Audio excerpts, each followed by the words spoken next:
eso. ¿Cómo sectores del campo nacional y popular, ligados en algún momento a hombres que en un momento estuvieron en el justicialismo, pudieron acompañar esa entrega? Bueno, te puedo dar ejemplos de que estas cosas sucedieron a lo largo de toda la historia. Sí, pero o sea, esto es fuerte. En realidad, no, es fuerte porque nos toca vivirlo a nosotros, quienes nos gusta la historia mucho, hemos podido vivir o leer sobre situaciones similares. Pero finalmente hay un momento en que el pueblo y la patria siempre emerge. Mira, puede haber periodos en donde hay confusión en la sociedad y hay tal vez desorganización en el campo nacional y popular. Pero llega un momento en que las cosas se ordenan. Fíjate vos, yo me acuerdo la llegada de Néstor, sí. Allá en el 200003. 22 años se cumplieron. Néstor, ¿dónde? 22 años, claro. Digo, se cumplieron. Néstor fue un hijo de la crisis del 2001. Sí, sí, ¿no? sí. Fíjate que su llegada se metió por una ventana de la historia, digo. Bueno, ¿no? la vio, ¿eh? La vio, él la vio, sí, él la vio. Ahí yo me acuerdo, él que la vio. ustedes no la veían, no, porque primero pensábamos en el 2007. Sí, y él dijo es ahora. Es ahora, dijo, sí. Es ahora, dijo. Y se lanzó en el 2003 y bueno, y estuvimos momentos en los cuales... Hubo por ahí algún reproche, el ridículo no se vuelve. Es que yo soy... Néstor era un optimista total y yo soy un poco más pesimista. Yo, o sea, tal vez producto, como decía Gramsci, ¿no? Él era con el optimismo de la voluntad, tenía una voluntad total. Yo soy un poco más pesimista con la razón, por ahí, por la razón, ¿no? Pero me parece que... Que ser impresionante. Yo tuve la dicha de conocerlo desde el Vamos. Que no quise, pero el recuerdo, digo, para los que lo conocimos de cerca, digo, yo siempre rescataba de Néstor que a mí me sorprendía cuando se iba allá a las 8:30 de la mañana a TN y él decía en público lo mismo que decía en privado, íbamos a tomar el café y lo mismo repetía en privado lo que uno... Yo decía, ahí era fácil seguirlo. En eso de decir en público lo que decíamos en privado... Fue una forma nuestra de vida, más que de militancia, ¿no? Éramos muy complementarios. Sí. Eran muy complementarios, me consta. Bueno, sigamos. Y hoy, digo, el otro día usted enfocaba muy bien el acto del 25 de mayo. Qué militante, Teresa, ¿eh? Oh. Qué discurso, ¿eh? Ay, qué discurso, digo, ¿qué digo después de este discurso? Te va por agarrar la guitarra y tocar el bombo, no sé, algo. Porque fue impresionante. Qué bueno, impresionante. Qué lindas estas organizaciones que está haciendo el Patria, además, por los sectores populares. Pero usted ahí tomó un concepto de estos sub-40, mucha gente que hoy no tiene un primer empleo, que está desesperanzada. Ahí, digo, usted ahora, ¿cómo encara el mano? Usted va muchas veces, ni nos enteramos, pero está yendo al territorio, va el sábado a Corrientes, ¿no? También. El sábado me voy a Corrientes. ¿Va a participar ahí un acto? Sí, vamos a participar, vamos a apoyar a Tincho Ascúa, que es el intendente de Paso de los Libres, y que además el Partido Justicialista de Corrientes estuvo intervenido 6 años. Lo normalizamos, eligieron democráticamente no solamente las autoridades partidarias, sino también los candidatos a gobernador, a vicegobernador, a legisladores, y bueno, y vamos a hacer un apoyo ahora a Paso de los Libres. Que tiene una imagen muy buena en Corrientes. Sí. Una Corrientes que, otro tema, se perdió un chico y el poder político, judicial, no lo buscó más. No se perdió. Bueno, se lo robaron. Bueno, no, se perdió, se pierde. Se lo robaron. Se me pierde el encendedor. No. Se lo llevaron. Se lo llevaron en una red de trata de menores, estoy absolutamente convencida. Sí. Qué tremendo estas cosas, ¿eh? Esto otra vez el discurso contradictorio. Vos sabés que yo me acuerdo, con respecto al caso del chiquito Logan, la verdad que es un caso que conmueve, porque yo me acuerdo que cuando estaba todos los días en cadena nacional por el tema de Logan, le hicieron un reportaje a su abuela. Y su abuela dijo que antes también se llevaban los chicos. Después vino Kirchner, dice, y empezó con la UH, una cosa así, dice, y entonces se los dejaron de llevar. Tremendo, eso, No, eso te juro que me puso los pelos así, ¿viste? Porque, digo, Dios... Ahora, qué trama de complicidad hay del poder, que el poder cayó y no investigó, ¿eh? Porque estas cosas hay que decirlas también, Cristina. lo que pasó el otro día con la jueza de Maradona. A ver, lo de la jueza de Maradona no es una anomalía, es normalidad. Esa mujer representa a la familia judicial, hija de un juez. Yo creo que si se hace un censo parental en el Poder Judicial, el que no es primo, es sobrino, hijo, nuera, la familia judicial. Uno de los proyectos que presentamos en Democratización de la Justicia era precisamente para terminar con eso. Bueno, ahora hubo ayer en México, por primera vez, después de la reforma constitucional de AMLO, de Manuel López Obrador, se votaron los miembros de la Corte y de los tribunales inferiores de todo México. Fueron a votar 13 millones de mexicanos. Impresionante, sí. Yo creo que nosotros tenemos que ir a una reforma en donde también esto sea constitucional, porque está claro que ninguna ley, por más amplia mayoría que concite nuestro proyecto de democratización de la justicia, tenía amplia mayoría en senadores, amplia mayoría en diputados, y en un mes lo declararon inconstitucional. Hay que ir a una reforma constitucional. Me parece que, Ariel, vos sobre esto querías consultar justamente, ¿no? Bueno, la pregunta es ¿por qué, a pesar del consenso político que tuvo esa ley, no logró luego permanecer vigente? Digo, ¿qué es lo que hay que construir por fuera para poder lograr que una ley de democratización de justicia sobreviva? Ariel, vos sos un comentarista y analista judicial. Si la Corte, que es el Supremo Tribunal de Justicia de la Nación, te dice la sancionaste en diputados, la sancionaste en senadores, con las mayorías que requiere la sanción de cualquier ley, y al mes la Corte Suprema de Justicia, al mes, se aboca y te la declara constitucional, no hay forma de solucionarlo. A AMLO en México le pasó lo mismo. ¿Por qué va a la reforma constitucional?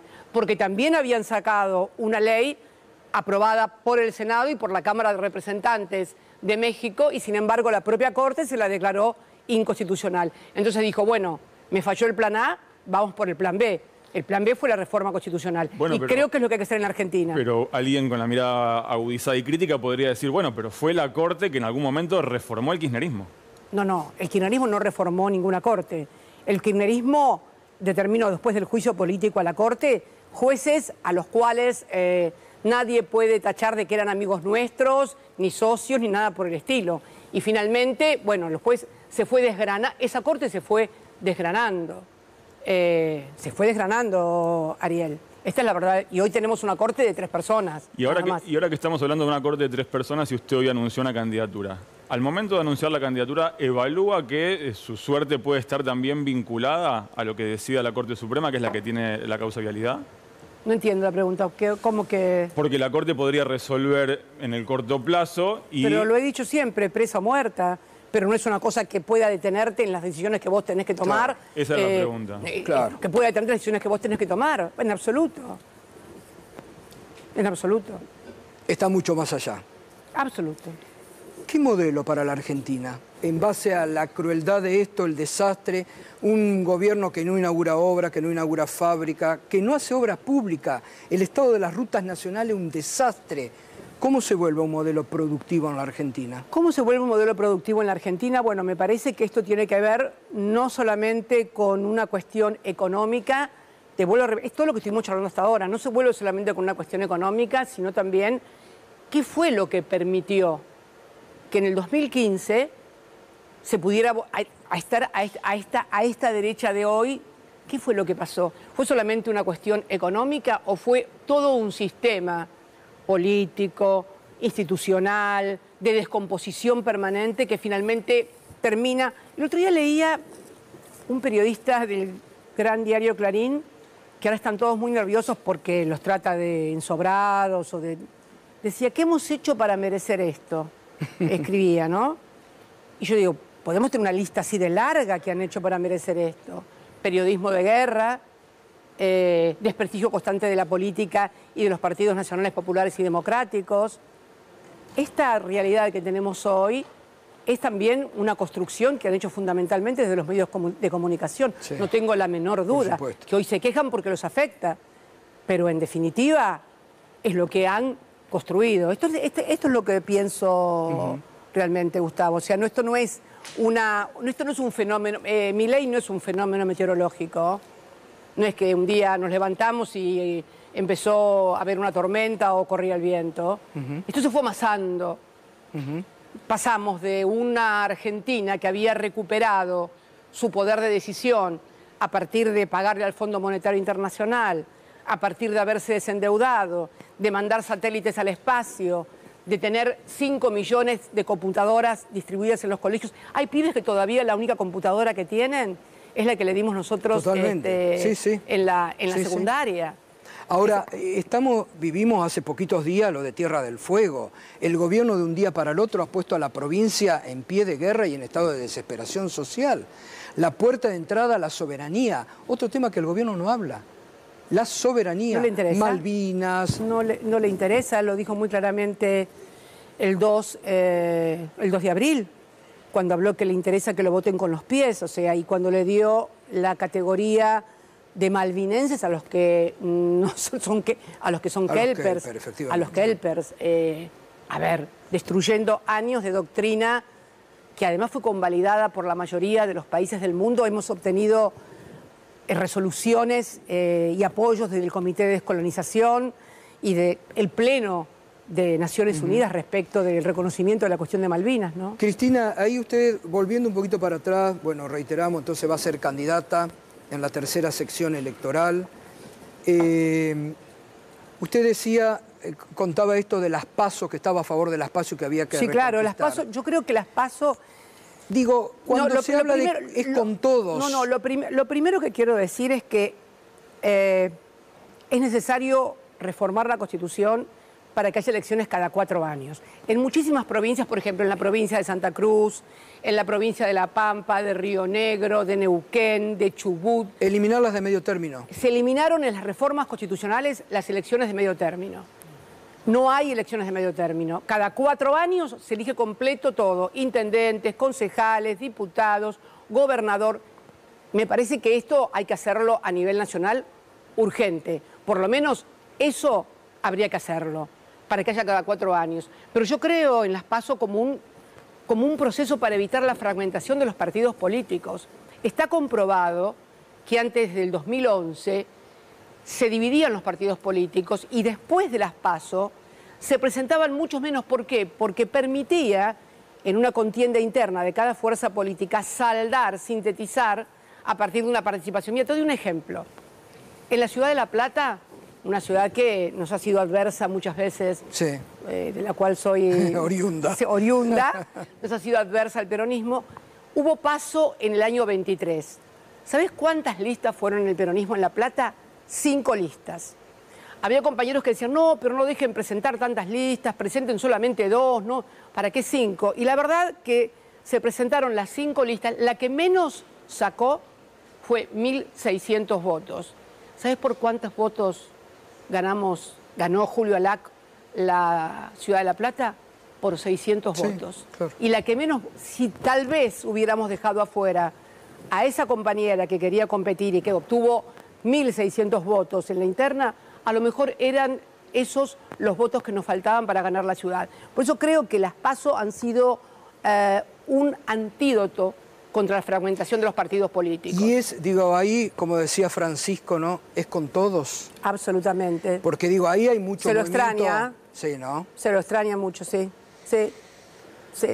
Pensar que cuando a Bergoglio lo eligen papa, me acuerdo que en varios balcones de Recoleta aparecieron banderas papales. Yo creo que muchos imaginaron que Bergoglio, devenido en papa, iba a ser el jefe de la oposición. Se lo fueron a pedir, Cristina. El argentino. No sé si se lo fueron a pedir, pero yo vi... Se lo fueron a pedir. Yo vi por mi barrio muchas banderas papales que a los pocos días comenzaron a ser enrolladas y guardadas porque, bueno, Bergoglio demostró que merecía ser papa. Y realmente fue... Ahora, hasta en eso ha sido tremenda la Argentina y la derecha, en la campaña en contra que le han hecho. Pero te puedo traer titulares del gran diario argentino vergonzosos contra Francisco. Las críticas de los periodistas contra Francisco, diciendo que era un papa